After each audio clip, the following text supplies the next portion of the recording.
उत्प्रेरक। तो सबसे पहले तो ये देखो उत्प्रेरक होता क्या है। उत्प्रेरक वे रासायनिक अभिकर्मक होंगे। क्या होंगे? कोई कोई केमिकल होगा, जैसे आयरन उत्प्रेरक हो सकता है, निकिल उत्प्रेरक हो सकता है, कोबाल्ट उत्प्रेरक हो सकता है, मोलिब्डेनम उत्प्रेरक हो सकता है। तो उत्प्रेरक क्या होंगे? रासायनिक अभिकर्मक होंगे। सबसे इंपॉर्टेंट चीज क्या है? रासायनिक अभिकर्मक होंगे। ठीक है, अब ये करेंगे क्या? अभिक्रिया की गति को परिवर्तित कर देंगे। मैं एक सेंटेंस लिख रही हूं, अभिक्रिया की गति को परिवर्तित कर देंगे। क्या कर देंगे? अभिक्रिया की जो गति होगी उसको परिवर्तित। अब मैंने परिवर्तित शब्द क्यों यूज लिया है? क्योंकि ये बढ़ा भी सकते हैं और क्या कर सकते हैं? कम भी कर सकते हैं। तो अपन इसलिए एक शब्द काम में लेते हैं, परिवर्तित कर देते हैं। कम भी कर सकते हैं और ज्यादा भी कर सकते हैं या बढ़ा भी सकते हैं। तो उत्प्रेरक क्या होंगे आपके? वे रासायनिक अभिकर्मक होंगे जो अभिक्रिया की गति को परिवर्तित कर देंगे, मतलब कम कर देंगे या बढ़ा देंगे। ठीक है, अब आपको कंफ्यूज होने की जरूरत नहीं है। कल बच्चे कंफ्यूज इसलिए हुए होंगे कि कोई किस आधार पे कर रहा है, कोई किस आधार पे, अलग अलग अपन ने वर्णन किया था। जैसे एक उत्प्रेरक वो थे जो अभिक्रिया की गति को क्या कर देते हैं? बढ़ा देते हैं। ठीक है, तो सबसे पहले देखते हैं समांगी उत्प्रेरक। पहला क्या था? समांगी उत्प्रेरक। वे उत्प्रेरक, या ये कह सकते हैं अभिक्रिया में जो उत्प्रेरक भाग ले रहे समांगी, उनकी भौतिक अवस्था, कल मैंने नोट सेंड किए थे उसमें पढ़ने, भौतिक अवस्था क्या हो आपकी? अगर समान हो। भौतिक अवस्था अगर समान हो, जैसे अपन भौतिक अवस्था के लिए क्या लेते हैं? ठोस के लिए S, गैस के लिए G, लिक्विड या द्रव के लिए L, जलीय माध्यम के लिए AQ लेते हैं। ठीक है, तो भौतिक अवस्था समान होगी तो वो क्या कहलाएगा? समांगी उत्प्रेरक। मतलब उत्प्रेरक भी सॉलिड अवस्था में होगा, आपका क्रियाकारक भी सॉलिड अवस्था में होगा, और हो सकता है उत्पाद भी किसमें हो? आपके सॉलिड अवस्था में और ठोस अवस्था में। तो ये हुआ आपका समांगी उत्प्रेरक। ठीक है, दूसरा था विषमांगी, इसका उल्टा हो जाएगा।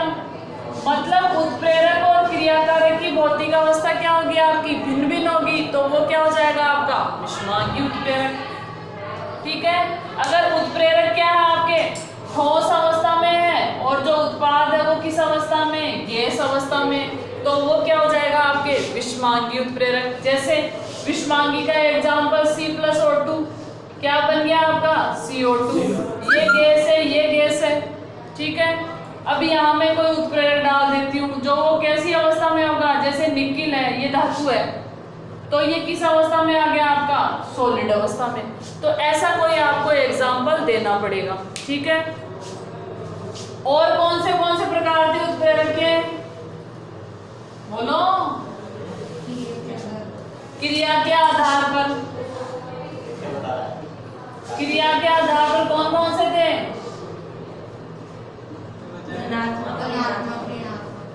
क्रिया के आधार पर, अच्छा पढ़ने लगे आजकल। क्रिया के आधार पर धनात्मक का मतलब वो क्या करेंगे? वो अभिक्रिया की गति को, मतलब पॉजिटिव प्रभाव हो रहा है। धनात्मक उत्प्रेरक क्या करेंगे? अभिक्रिया की गति को बढ़ा देंगे। देखो आपके कंफ्यूजन कहाँ से हो रहा है ये बताओ। आपको इसमें क्या लग रहा है कि हाँ यहाँ पर नहीं आ रहा अपन को? क्योंकि तो बिल्कुल सिंपल सा है। उदाहरण में कैसे पता चलेगा कि बढ़ रहा है या घट रहा है? ये समीकरण याद रखनी पड़ेगी आपको। रासायनिक समीकरण याद रखनी पड़ेगी। रासायनिक समीकरण कब याद होगी? जब वो 9th वाले प्रतीक याद होंगे। 9th में प्रतीक पढ़े थे ना, मैंने पढ़ाए थे। ठीक है, फिर समीकरण या सूत्र बनाना सिखाया था। जैसे सोडियम लिया, इसकी संयोजकता 1 होती है, क्लोराइड लिया, इसकी संयोजकता - होती है। जब सूत्र बनता है तो क्या हो जाता है आपका? NaCl, ये संयोजकता आपस में संतुलित हो गई। तो ये सूत्र याद होंगे ना, और प्रतीक याद होंगे। Hydrogen, helium, lithium, beryllium, boron, carbon, तब जाके सूत्र बनेंगे। ये तो याद है। ये याद है तो सूत्र भी याद करो। सूत्र याद है। हाँ, तो सूत्र याद है बिना तो कुछ हो भी नहीं सकता। तो देखो सब ये तो बिल्कुल देखो, अगर परिभाषा देखें ना, धनात्मक का मतलब अभिक्रिया गति को बढ़ा रहा है, ऋणात्मक का मतलब कम कर रहा है। तो उस उत्प्रेरक, जरूरी नहीं है आपको कोई समीकरण याद हो, जो जरूरी नहीं जो एग्जाम्पल ये है जो सिंपल सा लगे, वो भी एक एग्जाम्पल आप 2 जगह भी डाल सकते हो। ऐसा नहीं है जो बुक में दे रखा वैसे कॉपी करो, अपने माइंड को थोड़ा सेट करो और ये देखो कौन सा एग्जाम्पल कहाँ डल सक रहा है। ठीक है, जैसे कोई सा भी एग्जाम्पल आपको याद आ रहा है उसको वहां डाल दो। जरूरी नहीं है जो मैंने धनात्मक का एग्जाम्पल दिया वही रट किया हुआ, ये डिपेंड करता है आप कैसे क्या सेट कर रहे हो। ठीक है, और कोई समस्या पूछो। जैसे उत्प्रेरक वाला क्वेश्चन मैं निकाल के देती हूँ आपको, एक उत्प्रेरक वाला क्वेश्चन आया हुआ होगा,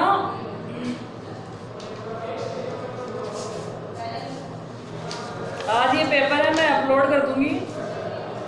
हाँ, इसमें दे रखा है, इसमें तो आपके बुक के ही दे रखे हैं। समांगी, देखो एक क्वेश्चन है, समांगी उत्प्रेरक व विषमांगी उत्प्रेरक में अंतर स्पष्ट कीजिए, और ये 2 नंबर का क्वेश्चन देती है।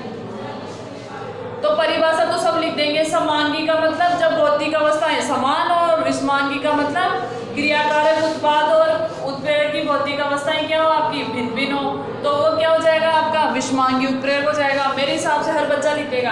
अब दिक्कत आती है आपके उदाहरण में, दिक्कत कहाँ आती है आपके उदाहरण में। देखो समांगी उत्प्रेरक, जरूरी नहीं है जो एग्जाम इसमें दे रखा है, समांगी का मतलब तीनों की भौतिक अवस्था क्या होनी चाहिए, समान होनी चाहिए। ठीक है, तो कोई उदाहरण निकालो ऐसा जिसकी तीनों की भौतिक अवस्था समान हो, चाहे वो 9th क्लास का भी हो सकता है उदाहरण, या आपका कहीं से भी हो सकता है उदाहरण। ये कहाँ गया आगे, फिर कहाँ गया। ठीक है, जैसे एक एग्जाम्पल दे रखा है आपके समांगी उत्प्रेरक का, SO2 तो दे रखा, अपन दूसरा ढूंढेंगे। SO2 तो मुझे दिखा याद हो, ये SO2 याद हो रहा है, आयुष कैसे आ रहा जा रहा है। ठीक है, जैसे 2SO2 दे दिया इसने, फिर क्या दे दिया O2, ये भी क्या आपकी भाई सल्फर डाइऑक्साइड, ये भी गैस, ये भी गैस, और उत्प्रेरक क्या ले लिया आपने नाइट्रस ऑक्साइड, ये भी गैस, और फिर उत्पाद तो आपको पता ही है क्या बनेगा SO3, ये भी क्या बन गया आपका गैस है। तो ये भाई देखो 3-4 बार प्रैक्टिस करोगे ना तो नथिंग इज इम्पॉसिबल, ऐसा कुछ काम नहीं है जो आप नहीं कर सकते। अगर आप 2-3 बार इसकी प्रैक्टिस करोगे ना तो आपको याद आ जाएगा। भैया एक बार में जैसे थ्योरी याद हो रही है वैसे समीकरण याद हो जा रही है तो पॉसिबल नहीं, प्रैक्टिस तो करनी पड़ेगी। अभी फिजिक्स पढ़ेंगे तब तो फिर थोड़ी और नानी याद आएगी। हाँ नहीं, इससे ज्यादा है कि अभी केमिस्ट्री में थोड़ी ऐसे हो रही है, अभी अगला चैप्टर पढ़ेंगे ना कार्बन वाला नामकरण वाला, तब और थोड़ी गड़बड़ हो गई। तो देखो ये जो समांगी है विषमांगी है पहले आप याद करो, फिर उसके बाद में देखो जरूरी नहीं आप यहाँ यही समीकरण लिखो, ऐसा कोई भी समीकरण लिख सकते हो जिसमें तीनों किस अवस्था में हो, गैसीय अवस्था में। जैसे N2 गैस है nitrogen, N2 3H2, N2 plus H2 2NH3, ये भी लिख सकते हो आप, सिंपल सा है। अभी यहाँ कौन सा उत्प्रेरक लगाओगे, ऐसा उत्प्रेरक जैसे MO लगा दिया मोलिब्लेडनम, ये तो धातु है नहीं लगेगा। आप यहाँ कोई ऐसा उदाहरण लिखो लगाओगे, ऐसा उत्प्रेरक लगाओ जैसे NO लगा दिया अपन, ये गैसीय उत्प्रेरक है, तो ये भी गैस है, ये भी गैस है, ये भी गैस है, ये भी गैस है। तो आप उदाहरण जरूरी नहीं ये का ये लिखो, अगर कोई दूसरा बुक में इजी उदाहरण है तो वो भी लिख सकते, जरूरी नहीं आपको ये याद नहीं हो रहा तो ये का ये लिखो, जो भी इजी लग रहा है ना, पर ध्यान ये रखोगे तीनों गैसीय अवस्था में। विषमांगी में तो आप कोई सा भी लिख सकते हो, विषमांगी उत्प्रेरक में तो कोई सा उदाहरण भी डाल सकते हो। जैसे मैंने क्या डाला अभी एग्जाम्पल था N2 प्लस 3H2 और क्या बन गया आपका 2NH3। हेबर विधि से जो अमोनिया बनाते हैं उसका सूत्र है ये, या उसकी समीकरण है, हेबर विधि से अमोनिया बनाई जाती है। सबसे पहले एक साइंटिस्ट था हेबर, उसने इसको डिस्कवर किया था। ठीक है, सपोज यहाँ मैंने उत्प्रेरक लगा दिया Fe, ये गैस है, ये गैस है, ये गैस है, ये क्या हो गया धातु है। धातु कैसे होती है ठोस अवस्था में, तो विषमांगी का उदाहरण बन गया। और भी बना सकते हो आप, जो भी इजी जो आपको इजी लगे ना वहाँ पर, हाँ सही होना चाहिए। अगर आप दूसरा डाल रहे हो पर अगर समीकरण सही नहीं है तो आपके 0 नंबर आ जाएंगे। और बेटा धनात्मक हो गया, ऋणात्मक हो गया। धनात्मक होंगे जो अभिक्रिया ठीक है, और कोई प्रॉब्लम? उत्प्रेरक वर्धक क्या करेंगे? अभिक्रिया गति को बढ़ाएंगे। विष क्या करेंगे? उसको कम कर देंगे। उत्प्रेरक, ये पेपर में अपलोड कर दूंगी, अभी आप लोग देख लेना। उत्प्रेरक के गुण वो बताया थे मैंने लास्ट में, उत्प्रेरक के क्या गुण होते हैं। अब देखो एक क्वेश्चन है, अच्छा क्वेश्चन है, इसको अच्छे से देखना। ऐसा क्वेश्चन आ सकता है आपके, एक अभिक्रिया में पदार्थ X ज्ञात करना। कोई अभिक्रिया है, अभिक्रिया में पदार्थ X को ज्ञात करना है। अब आपको पता नहीं है X क्या है, ज्ञात करना। अब कैसे करोगे? देखो, उसने समीकरण ऐसे दिए, CaCO3 मतलब कैल्शियम कार्बोनेट, और इसका दूसरा नाम मार्मल का सूत्र भी यही होता है, बुझा हुआ चूना नहीं होता है बेटा, कैल्शियम हाइड्रोक्साइड होता है वो। ये मार्मल का सूत्र है। चूना पत्थर का सूत्र बोल सकते हो, कैल्शियम कार्बोनेट बोलते हो। अगर मार्मल या संगमरमर का सूत्र लिखा है तो भी यही होगा, ठीक है। अब इसका मतलब क्या हो रहा है? गर्म कर रहे हो, इसका मतलब क्या है? गर्म कर रहे हो। फिर यहाँ आपके एक कंपाउंड बन रहा है X प्लस CO2। अब ये कह रहा है कि X क्या है बताओ, ऐसा क्वेश्चन भी आता है, ठीक है। तो अब देखो, अब आपका जवाब कैसे बन सकता है। यहाँ इसमें थोड़ी सी गड़बड़ की है, उसको आप सुधार लेना।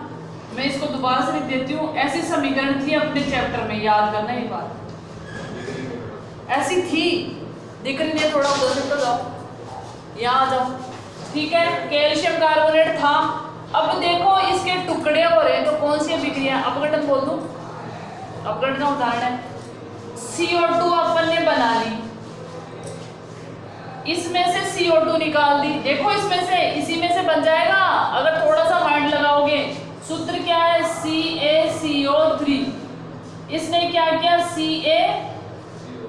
CaCO, मैं ऐसे लिख देती हूँ, CaO बन जाएगा। मतलब 3 ये है, यही है ना 3। इसने CO2, इसने क्या किया? आपके CO2 निकाल दी। O के कितने निकाल दिए? आपके 2 अणु निकाल दिए, ठीक है। कितने थे O के? आपके 3 थे। कार्बन भी निकाल दिया, 1 है तो 1 निकाला है, समझ रहे हो। O कितने थे? 3, तो 2 निकाल दिया, तो यहाँ कितने O बच गए? नहीं समझे भाई। अपने पास ये एक सूत्र है, ठीक है, मैं इसको यहाँ ऊपर लिख देती हूँ। एक सूत्र है अपने पास CaCO3। अब इसको मैं ऐसे लिख सकती हूँ,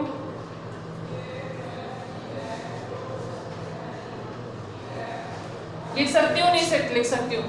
कार्बन कितना है? 1 है। ऑक्सीजन कितने हैं आपके? 3 है।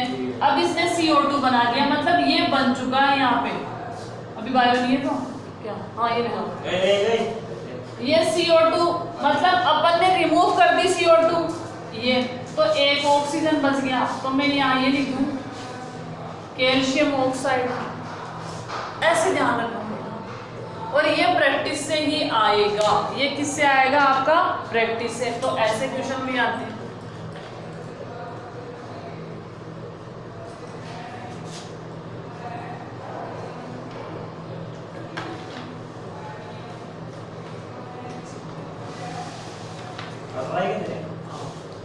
एक क्वेश्चन और दे रखा है आपका, उसको देखो।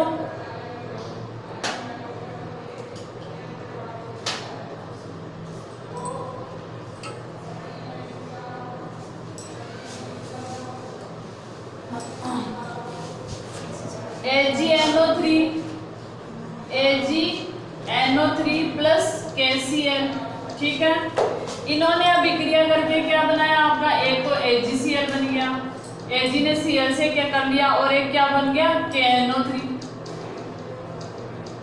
अब पूछ रहा है ये किस प्रकार की अभिक्रिया है, तो आपको है वेरी गुड। ये कैसी है? द्विविस्थापन। 2 इसने क्या किया? इसको रिप्लेस कर दिया।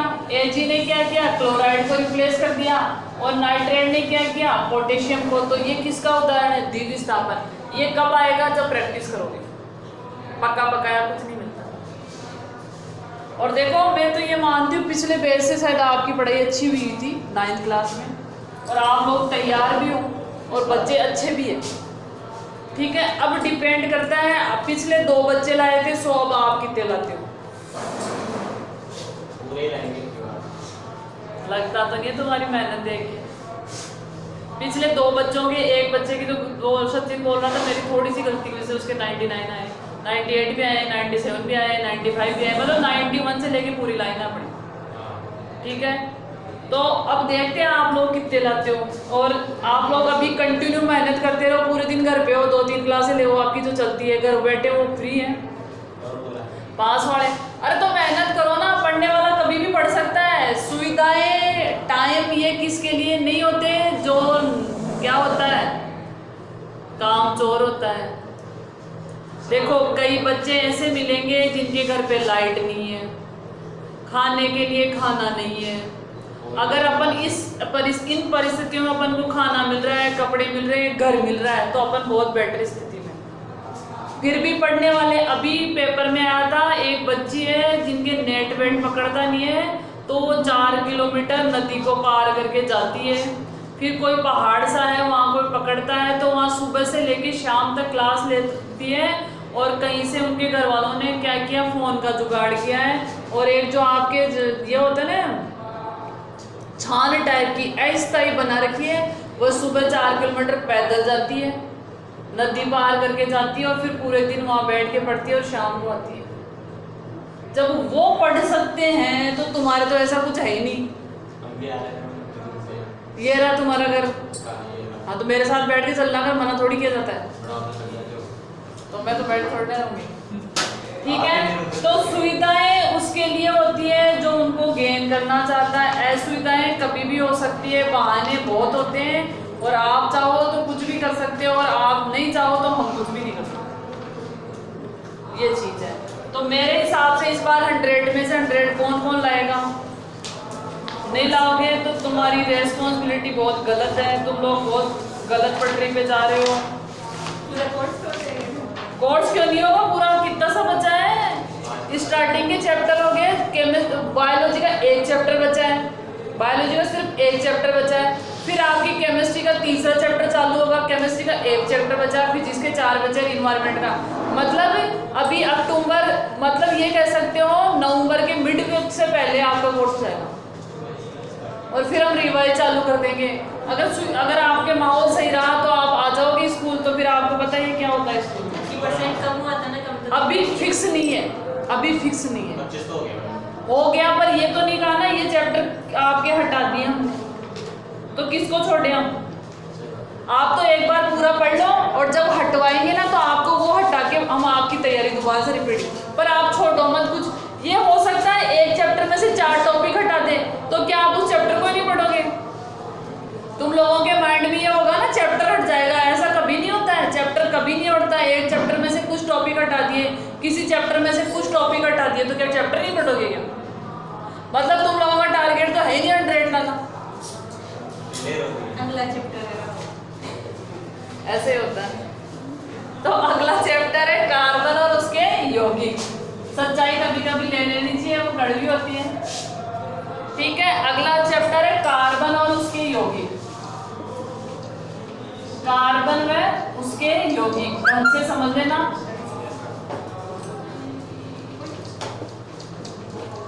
कौन सा चैप्टर? ये चैप्टर नंबर तो मुझे याद नहीं है, पर जो इससे 8, हाँ चैप्टर नंबर 8 है मेरे हिसाब से, 8 होगा, लेसन नंबर 8 होगा, इंडेक्स देख लो, लेसन नंबर 8 है।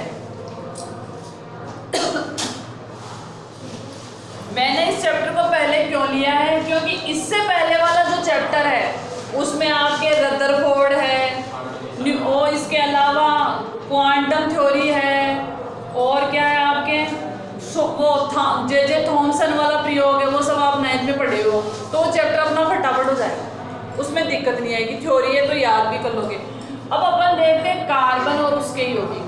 देखो पहले ये माना जाता था कि किसी भी यौगिक को प्रयोगशाला में नहीं बना सकते, जो भी कुछ है आपके प्रकृति में मिलेगा। पर एक साइंटिस्ट था जिन्होंने सबसे पहले क्या किया, देखो एक क्वेश्चन बनता है, ऐसा कार्बनिक यौगिक या प्रथम कार्बनिक यौगिक जिसको प्रयोगशाला में बनाया गया, वो क्या था आपका? Urea, NH2CO NH2। ठीक है, ये किसका सूत्र है आपका? यूरिया का। तो ऐसा कार्बनिक यौगिक जिसको प्रथम रूप से या ऐसा कार्बनिक यौगिक जो फर्स्ट यौगिक है जिसको प्रयोगशाला में बनाया गया। ठीक है, अब देखो कार्बन एक ऐसा कंपाउंड है, कार्बन एक ऐसा यौगिक है या कार्बन एक ऐसा तत्व है, तत्व कहेंगे। कार्बन क्या होता है आपका? तत्व है, कार्बन तत्व है ना। ऐसा कार्बन तत्व है, इसके अलावा क्या है, कार्बन में एक गुण होता है नए नए यौगिक बनाने का। कार्बन किसी जैसे ये कार्बन इनसे जुड़ के ये यूरिया बना लिया। अभी अपन ने मेथेन पढ़ा था, ये सूत्र आया था ना आपके CH4। ये कार्बन एक पढ़ा था अपन ने एथीन का हाइड्रोजनीकरण, इसी पिछले वाले चैप्टर में ऐसा कुछ पढ़ा था ना, याद आ रहा? उसके हाइड्रोजन से क्रिया करवाई थी, एथीन का हाइड्रोजनीकरण किया था, तब क्या बन गया था आपका? CH3। तो क्या दिख रहा है आपको? कार्बन दिख रहा है। तो कार्बन ऐसा यौगिक है, तत्व है जिसके बहुत सारे आपको यौगिक मिलेंगे। मतलब कार्बन में एक गुण होता है, वो दूसरों से क्या करेगा? आपका जुड़ के नए पदार्थों का निर्माण करेगा। तो अब अपन देखते हैं कार्बन। तो आज पढ़ेंगे अपन कार्बन। सबसे पहले कार्बन का प्रतीक क्या होता है? C। प्रतीक देखे थे 9th में, ब्रिजिलियस ने प्रतीक दिए थे। पहले शुरू में डॉल्टन ने दिए थे, ऐसे कभी घोड़ा बना रहा है, कभी बीच में 2 बना रहा है, कभी 1 बना रहा है, ये सक्सेस नहीं हुआ था। आ रहा है कि याद है? फिर उसने क्या दिए थे? ब्रिजिलियस ने क्या दिए थे? प्रतीक दिए थे। तो जो तत्व था उसका पहला नाम क्या कर सकते हैं? प्रतीक के रूप में यूज कर सकते हैं। अगर 2 तत्वों के सेम नाम हो, जैसे एक स्टार्ट हो रहे, तो दूसरे वाला क्या ले लेंगे? दूसरा वर्ड ले लेंगे, अगला शब्द ले लेंगे। ठीक है, अगर 3-4 तत्व ऐसे हैं तो उनका लैटिन नाम भी लिया गया कईयों का, ये सब अपन 9th में पढ़ चुके हैं। तो कार्बन का प्रतीक होता है C। अब जो आवर्त सारणी है वो, उसमें इसका स्थान कौन सा है? 6ठा स्थान है। आवर्त सारणी वो सारणी जिसमें सारे तत्व है, जितने भी तत्व ज्ञात है ना पृथ्वी पे, उन सबको एक सारणी में रखा गया है, जिसको बोलते हैं आवर्त सारणी। ठीक है, तो कार्बन है, उसका प्रतीक C है, उसका परमाणु क्रमांक कितना है? 6 नंबर पे। याद करो, hydrogen, helium, lithium, beryllium, boron और कार्बन। याद आ रहा है? तो आवर्त सारणी में इसका स्थान कौन सा है? 6ठा स्थान है, इसलिए इसका परमाणु क्रमांक कितना? आवर्त सारणी में किसी तत्व का जितना स्थान होता है वो उसका क्या कहलाता है? परमाणु क्रमांक। क्या कहलाता है? परमाणु क्रमांक। तो हाइड्रोजन कितने नंबर पे है? 1 नंबर पे। तो इसका परमाणु क्रमांक कितना हो गया? 1। कम से कम 30 तत्व याद होने चाहिए। 9th वाला वापस से रिवाइज करोगे, आपके पास स्कूल टाइम में 5 बजे तक स्कूल में भी नहीं रखते आजकल। ठीक है, इसके अलावा इसका इलेक्ट्रॉनिक विन्यास कुछ याद आ रहा है क्या? KLMN कुछ याद आ रहा है क्या? इनको क्या बोला था? कक्षाएं बोले थे अपन। K में कितने आ सकते हैं? 2। किस सूत्र से निकाले थे? 2n² से। ये सब काम आ रहा है। अगर 9th में ढंग से नहीं पढ़े थे ना तो रो के बैठ गए। हो गए, क्या कर दिए? ठीक है, इसमें कितने आ सकते हैं? अधिकतम 2। L में कितने आ सकते हैं? इसका 1 नंबर, इसका 2 नंबर। तो क्या करूं? यहाँ 4 कर दूं? कितने आएंगे? हाँ, कितने आएंगे? ऐसा कुछ याद आ रहा होगा। तो ये क्या थी? कक्षाएं। KLMNO कक्षाएं थी जिनमें इलेक्ट्रॉन इस तरीके से बढ़ते थे, इस सूत्र से बढ़ते थे, 2n² से। अब कक्षाओं के अंदर क्या होते हैं? उपकोष होते हैं। कक्षाओं के अंदर क्या होते हैं? उपकोष होते हैं, जिनको बोलते हैं SPD और क्या बोलते हैं? SPDF। ये उपकोष होते हैं। कक्षा के अंदर क्या होंगे? उपकोष होंगे। और आप लोगों ने इलेक्ट्रॉनिक विन्यास एक ऐसा बनाया होगा, ऐसे गोल गोल से, फिर उनमें ऐसे ऐसे इलेक्ट्रॉन भरे होंगे। याद आ रहा है? वैसे ही इन उपकोषों में क्या भरे जाते हैं? आपके इलेक्ट्रॉन भरे जाते हैं। ठीक है, अब इनकी क्षमता होती है, इसमें अधिकतम इतने आ सकते हैं, इसमें अधिकतम, इसमें अधिकतम इतने। मतलब जैसे के में अधिकतम कितने आ सकते हैं 2, एल में कितने आ सकते हैं 8। ठीक है, अगर किसी के पास 9 तो कहाँ जाएगा वो, इसमें चला जाएगा। वैसे ही उपकोष कक्षाएं आगे किस में डिवाइड हो जाती है, उपकोषों में। तो उपकोष एस में 2 इलेक्ट्रॉन आएंगे अधिकतम, पी में कितने आ जाएंगे 6, डी में कितने आ जाएंगे आपके 10, एफ में कितने आ जाएंगे 14। ठीक है, अब जो इलेक्ट्रॉनिक विन्यास होता है उसको भरने का एक तरीका होता है, वैसे है नहीं, मैं इसलिए बता रही हूँ क्योंकि अभी आपके आएगा कार्बन का इलेक्ट्रॉनिक विन्यास। कार्बन होता है, इलेक्ट्रॉनिक विन्यास किसके आधार पे भरा जाता है, कार्बन, इसका प्रतीक सी हो गया, परमाणु क्रमांक कितना हो गया 6 हो गया। तो इलेक्ट्रॉनिक विन्यास परमाणु क्रमांक के आधार पर भरा जाता है। कितने परमाणु है इसमें, सॉरी कितने इलेक्ट्रॉन है, 6 इलेक्ट्रॉन। भर दे किस किस का उपकोष में, एस, पी, डी और एफ। ठीक है, ध्यान रखना, कंफ्यूज नहीं होना है। कक्षाओं के अंदर क्या होते हैं, उपकोष होते हैं। इलेक्ट्रॉनिक विन्यास कहीं भी नहीं दे रखा है, कितने पेज पर लेट लेना तुम लोग। इलेक्ट्रॉनिक विन्यास किसके आधार पर भरा जाता है, परमाणु क्रमांक के आधार पर भरा जाता है। ठीक है, मैंने क्या कहा, इसमें 2 आते हैं अधिकतम, इसमें कितने आएंगे 6, इसमें 10 और इसमें 14। अब ये चीज भी ध्यान रखनी है, जिसके पास 6 होंगे तो ये जरूरी नहीं है आप डायरेक्ट इसमें भर दो, क्रम होता है, पहले किस में आएंगे एस में, फिर बचेंगे तो पी में आएंगे, फिर बचेंगे तो डी में आएंगे, तो बचेंगे तो नहीं आएंगे बचेंगे। अब अपन कार्बन देखें तो 1s2, इनमें भी एस में भी 1s2, 2s2, 2p6, 3s2, 3p, ये नहीं समझना आपको, नहीं है आपके ये। ठीक है, तो 1s2, फिर दूसरा क्या हो गया, s के बाद में क्या आएगा 1s2, फिर आता है 2s2। अब ये ध्यान रखना 1p नहीं होता है, ये आप जब 11th में अगर साइंस लोगे तो केमिस्ट्री में आएगा। ठीक है, मैं इसीलिए समझा रही हूँ, थोड़ी दिक्कत नहीं हो। फिर कितने बच गए अपने कार्बन के पास, कितने हैं 2 और 2 4 और ऐसे भरे जाते हैं। तो कार्बन का इलेक्ट्रॉनिक विन्यास क्या, 1s2, 2s2, 2p2, 2 है। मैंने क्या कहा 1p नहीं होता, क्यों नहीं होता, क्योंकि जो 1p होती है उसकी ऊर्जा क्या होती है आपकी, कम होती है। इलेक्ट्रॉनिक विन्यास में ऊर्जा के आधार पे भरा जाता है, तो उसकी ऊर्जा कम होती है, इसलिए उसका अस्तित्व ही नहीं है।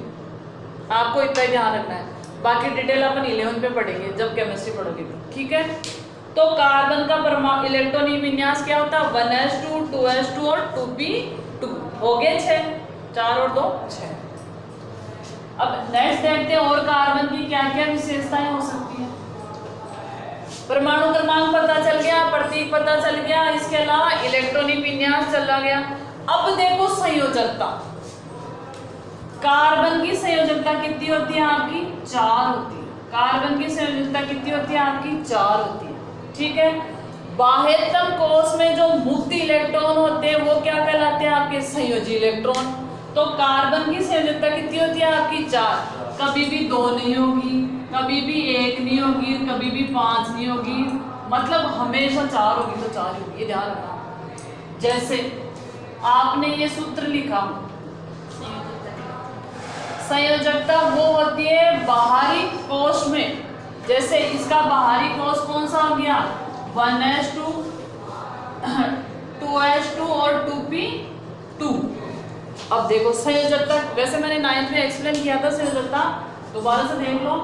तो जो आपका बाहरी कोष है उसमें कितने फ्री इलेक्ट्रॉन है, s की संरचना ऐसी होती है, p में 3 होते हैं। अब बहुत आगे चले जाओगे आप लोग, ये x है, p 3 होते हैं, p की संरचना ऐसे होती है डंबल के शेप की, py, px और pz, 3 होते हैं p, x, y और z। ठीक है, अब देखो इतना डिटेल में मत जाओ, जरूरत नहीं है। जैसे s में क्या हो गया आपके 2 इलेक्ट्रॉन आ गए, हमेशा अपोजिट, इनको बोलते हैं चक्रण, एक इस चक्रण वाला होगा, एक इधर घूम रहा है तो दूसरा इधर घूमेगा। समान चक्रण वाले इलेक्ट्रॉन कभी भी नहीं भरे जाते हैं।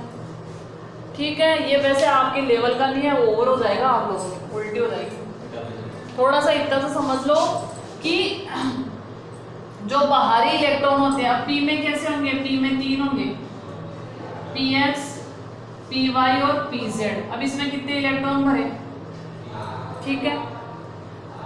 अब इसमें कितने इलेक्ट्रॉन आ सकते हैं, एक तो ये खाली पड़ा, एक में अधिकतम कितने आते हैं इसमें, 1 2 3 और 4 हो गए। दोबारा बताओ, पी में 2 ही है, पी में 2 इलेक्ट्रॉन है, दिख रहे हैं ना 2। अब ये एक में 2 आ सकते हैं, 1 2 और 2 4, तो ये बाहरी कोष है, इसमें अधिकतम कितने इलेक्ट्रॉन आ सकते हैं, 4 आ सकते हैं। या तो क्या करेगा, जो कार्बन है 4 इलेक्ट्रॉन ले लेगा, ठीक है, या क्या करेगा,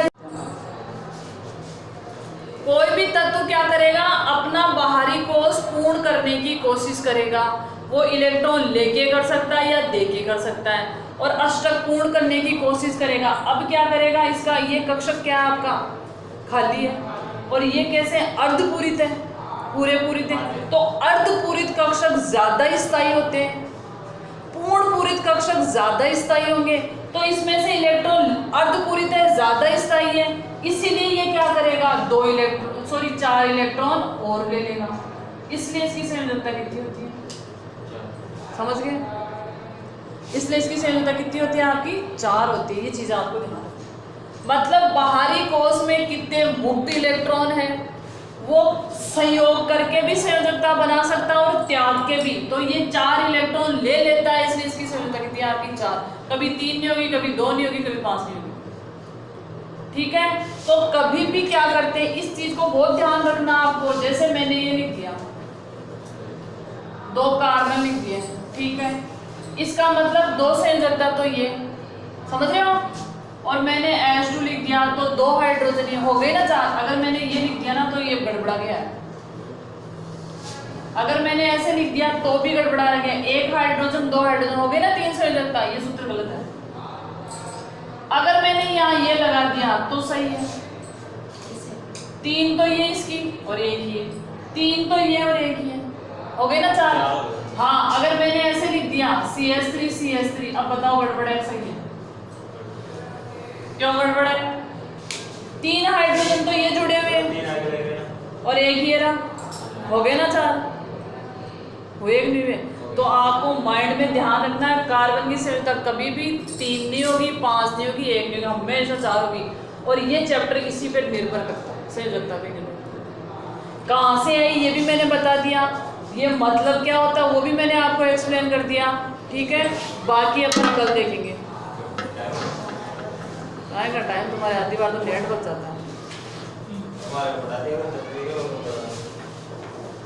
हाँ, तुम्हारा पट्टा करा रखा है ना, बाकी तो ऊपर से पढ़े हैं। हाँ, नहीं ऊपर से आए, औरों का तो ऊपर से पढ़े हैं। नेट की बहुत रामायण होती है तुम्हारी, पता नहीं है क्यों नेट नहीं चलता, नहीं दौड़ता है नेट। अब एक वीडियो तो इसमें टाइम वाले मैडम डालते रहेंगे,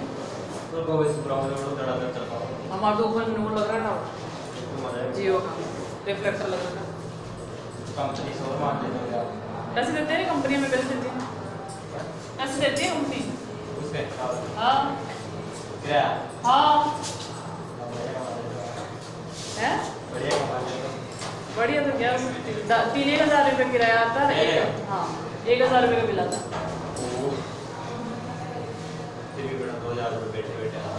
कंपनी दे रही है 1,000 रुपये की अलग से। मेरे देवर है ना, वो उसी में जियो की।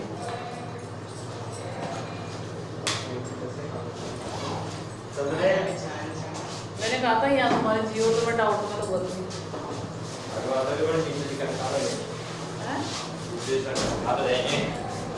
बर्बाद क्यों है, नहीं लगाएंगे वो सब यूज नहीं करेंगे, जिससे ज़्यादा बच्चे यूज कर लेंगे तो उसमें क्या नुकसान होगा, ऐसे इतना तो नेट आता नहीं है।